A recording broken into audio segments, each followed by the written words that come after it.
Second question को देखिएगा, है ना।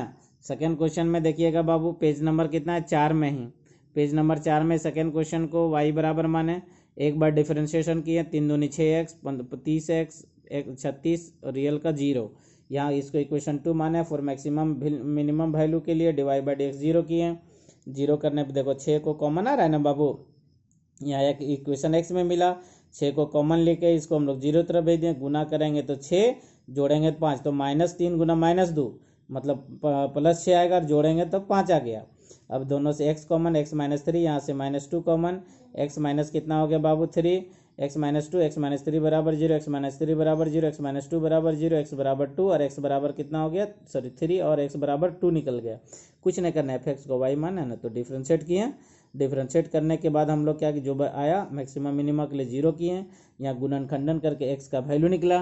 अब पेज नंबर 5 में आगे देखो, वैल्यू निकलने के बाद हम लोग देखो अगेन डिफ्रेंशिएशन, बारी बारी से x बराबर 3 पुट किए, प्लस में आया तो मिनिमम वैल्यू हुआ, तो y has minimum point, x बराबर 1 मिनिमम वैल्यू पुट किए तो 37 आ गया। फिर वैल्यू 2 आया, 2 को पुट किए तो -6 आएगा। यानी सेकेंड डेरिवेटिव, सिंपल समझना, सेकेंड डेरिवेटिव अगर मान लो कि प्लस में आएगा तो मिनिमम, और माइनस में आया मैक्सिमम, इक्वेशन 1 में पुट करते हैं। पुट करने के बाद देखो वैल्यू आया, देखो ये, तो ये मैक्सिमम पॉइंट कितना हो गया 2 पे, देखो 2 पे 38 आया और 3 पर 37, इसी को हम लोग क्या बोलते हैं, कम में ज़्यादा, क्या बोलेंगे, कम में ज़्यादा और ज़्यादा में कम। क्वेश्चन चेक करने का तरीका यही है, जो सब बताता नहीं है। देखो यहाँ वैल्यू कम, पॉइंट कम रहेगा तो वैल्यू हमेशा ज़्यादा आएगा, गारंटी है, और यहाँ ज़्यादा रहेगा तो मान हमेशा क्या रहेगा, कम रहेगा, हमेशा क्या रहेगा, कम रहेगा। फिर से इसको एक बार देखिएगा, पेज नंबर 4 में ही है, दूसरा एग्जाम्पल लिए थे, इसको हम लोग माने, इसको 2 बार जाकर बनाइएगा आप लोग सबको, और अच्छा से वीडियो देखिएगा, क्योंकि 6 मार्क्स का एक क्वेश्चन आता है बाबू, और जो जो इंपॉर्टेंट लगाएंगे वही आएगा।